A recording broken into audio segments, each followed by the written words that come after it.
الفيفا يضرب من جديد. السلام عليكم ورحمة الله وبركاته. حلقة جديدة من برنامج على القهوة، أخوكم ميدو. بتمنى دعمكم، لايك واشتراك وشير وفعل الجرس. نبدأ حلقتنا بالصلاة على سيدنا محمد عليه أفضل الصلاة والسلام. بسم الله. الفيفا يضرب من جديد ويوصف هدف الزمالك بالاتحاد السكندري بأحقر هدف في التاريخ، وينسف مبدأ الفير بلاي. امبارح على الموقع الرسمي للفيفا منشط بعنوان احقر هدف في التاريخ والزمالك ينسف مبدأ الفير بلاي. طبعا كلنا عارفين الهدف الاول اللي جه في الاتحاد السكندري من وقوع للاعب الاتحاد السكندري، قطعها زيزو وكمل لغايه لما الكوره احرزت هدف وتقدم الزمالك. اعترض لعيبه الاتحاد لكن احتسب طبعا الهدف، وبنشوف في انطشه كبيره كتير وشفت فيديوهات كتير. الفرقه في مبدأ الفير بلاي ممكن تخلي الفرقه الثانيه ترد الجون، شفناها كتير في اوروبا، لكن الزمالك نسف مبدأ الفير بلاي. ده نادي الزمالك. قعدت افكر مع نفسي كده واشوف اخر مره خرج الاهلي من دور المجموعات، علشان الناس اللي بتقول الحظ وصلنا للنهائي وممكن هدف يخرجنا بره البطوله، واحنا اساسا وصلنا بالحظ وبسبب اطهر الطاهر وضياع ضربه الجزاء. اخر مره الاهلي خرج فيها من دور المجموعات كانوا 2011 و2016، مانويل جوزيه ومارتن يول.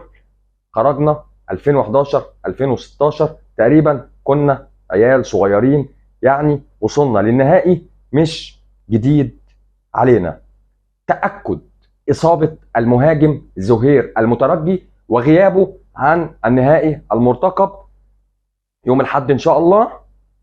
جاله التواء في الكاحل في التدريبات وهيغيب عن المباراة. زهير المترجي لاعب خطير جدا، لاعب قوي جدا، بنتمنى له الشفاء، بس الحمد لله ان هو مش هيكون قدام النادي الاهلي في المباراة النهائية.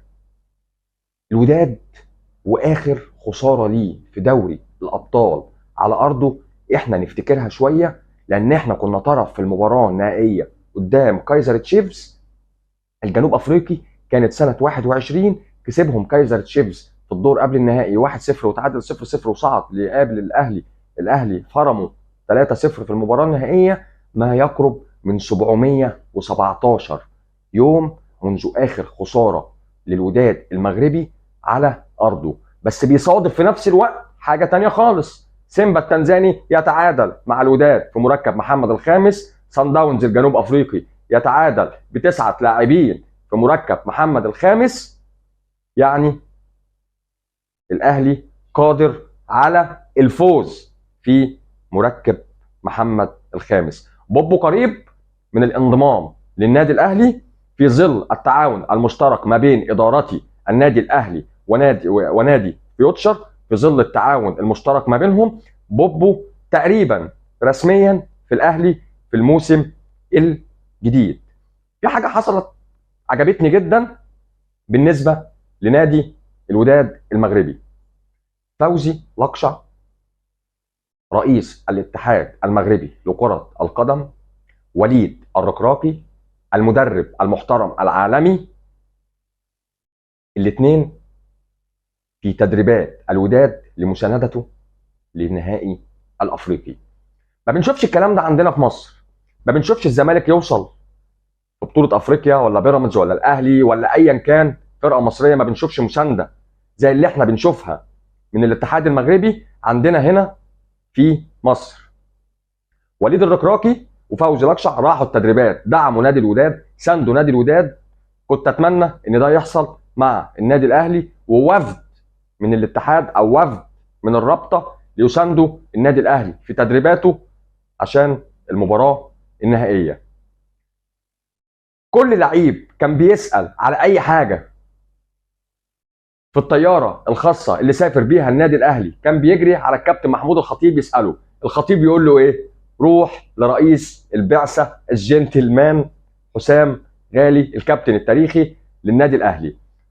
الكوتش كولر قلب الطياره كلها ضحك وهزار، بيخرج اللعيبه بره المود شويه عشان يفكوا شويتين ويروحوا مبسوطين، وينسيهم النهائي شويه ويخليهم يحسوا بالراحه النفسيه. قلب الطياره كلها هزار وضحك، واحنا شفنا ان هو دمه خفيف في المؤتمرات وفي اللقاءات الصحفيه. لكن اللي عجبني في الموضوع ان كل اللي كان بيروح للكابتن محمود الخطيب كان بيقول له روح لرئيس البعثه، انا مرافق للكابتن حسام غالي.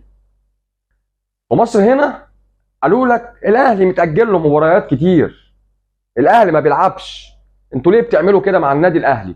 تعالوا نشوف مين لعب مباريات اكتر عشان نقول الاهلي مرتاح قوي ومتاجل له مباريات هنا وفي الكاس وما بيلعبش، وكل الفرق هتخلص الدوري والاهلي ليه 5 مباريات. النادي الاهلي لغايه دلوقتي لعب 47 مباراه. يجي بعديه نادي الوداد المغربي ب 45 مباراه. يجي بعديه نادي الزمالك اللي كتير قوي اشتكى ان الاهلي بتاجل له مباريات وكده الدوري مش فير. نادي الزمالك لعب 45 مباراه فقط. النادي الاهلي لغايه النهارده لعب 47 ماتش والزمالك لعب 45 ماتش فقط. يجي بعديه الترجي التونسي لعب 44 مباراه. يبقى الاهلي السنه دي اكتر فريق لعب مباريات. يلي بتقول احنا بنريح النادي الاهلي زياده عن اللزوم وكل الدنيا واقفه مع النادي الاهلي وتاجل له مباريات هنا وهناك، وبيراميدز مشتكي والزمالك مشتكي، كل الفرق بتشتكي من تاجيل مباريات الاهلي. النادي الاهلي السنه دي اكتر فريق لعب مباريات ب 47 مباراه. يجي اخيرا اتحاد العاصمه الجزائري ب 39 مباراه. النادي الاهلي سافر المغرب امبارح بعد ما خلص تدريباته في التتش بطائره خاصه برئاسه حسام غالي ويرافقه الكابتن الخطيب. القايمه كومبليت. كولر رايح بالقوه الضربه. انا واثق ان كولر رايح يجيب الكاس من المغرب. الاخوه المغاربه دخلوا امبارح عندي واشتكوا من المانشيت اللي انا عامله في الفيديو الاخير: الاهلي خارج الديار ومناوشات الوداد لاستفزاز النادي الاهلي. كلنا بنتكلم في سياق الكره فقط. انا عربي، الوداد عربي، النادي الاهلي عربي. الحمد لله ان احنا عندنا لتاني سنه على التوالي الاثنين اللي في النهائي عرب. الاستفزاز الكروي مطلوب، الضغط الكروي مطلوب.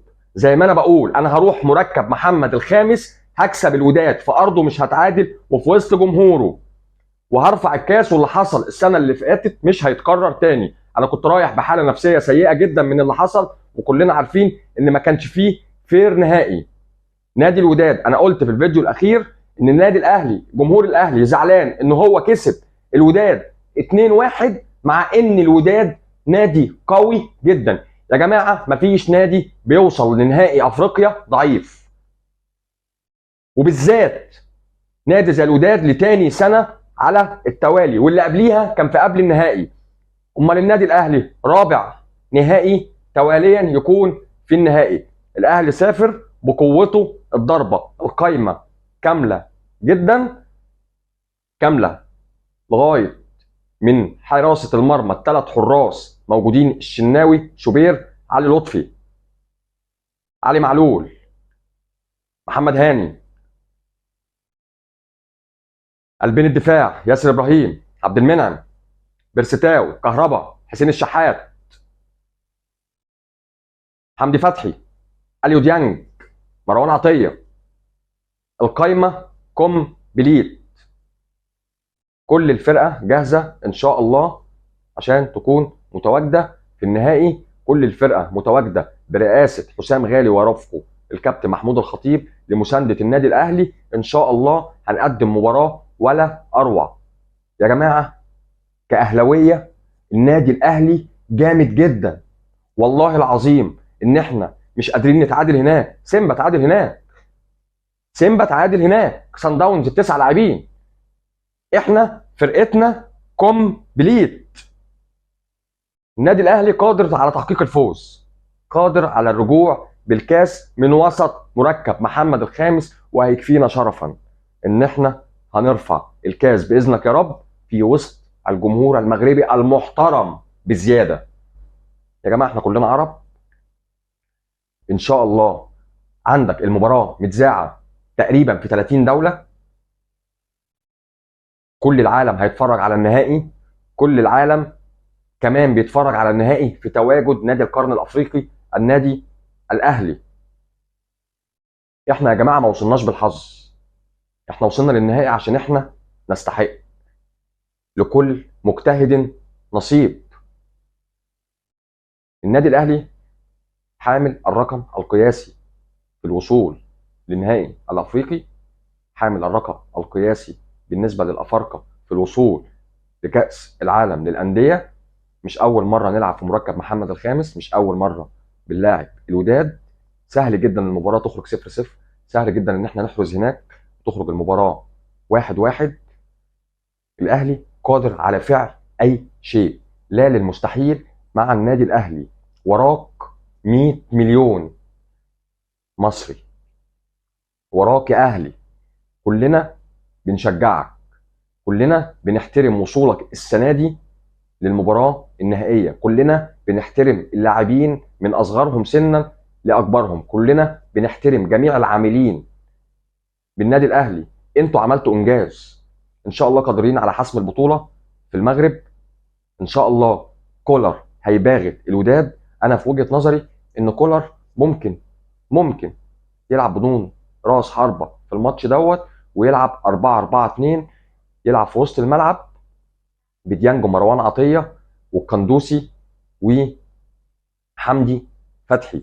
القندوسي زي ما انا قلت في الحلقه اللي فاتت بيبقى مهامه الهجوميه 50 والدفاعيه 50، بيعرف يدافع كويس وفي نفس الوقت لعيب اشول بيعرف يروح على الجون. عندنا طرفين ولا اروع، احسن طرفين في البطوله.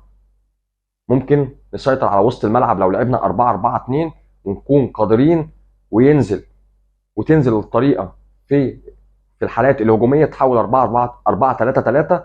احنا قادرين على فعل اي شيء. كولر عنده لعيبه ممكن تعمل السحر في الملعب، لعيبه ممكن تغير الخطه بدل المره 2 و3 و4 في المباراه. كولر عنده حلول كتير، عنده احمد عبد القادر بره، نستغل السرعات. قادرين ان شاء الله ان احنا نخطف هدف في اول 20 25 دقيقه علشان خطوط الوداد تتفتح ونقدر نرجع بفوز عريض على الوداد في ملعبه. ان شاء الله من النهارده لغايه يوم المباراه تغطيه مستمره لاخبار وكواليس النادي الاهلي في المغرب وكل جديد. ان شاء الله ما يبقاش فيه اصابات في النادي الاهلي. اكدنا غياب زهير المترجي عن المباراه، المهاجم. ان شاء الله من النهارده لغايه يوم المباراه هنعمل حلقه كل يوم ان شاء الله علشان نقول فيها الجديد. وانا بقول للجمهور المغربي وجمهور الوداد بالتحديد، الكاس السنه دي لونه احمر، الكاس اهلاوي. بتمنى ان الحلقه تكون عجبتكم، بتمنى دعمكم لاخوكم ميدو، لايك واشتراك وشير وفعل الجرس. السلام عليكم.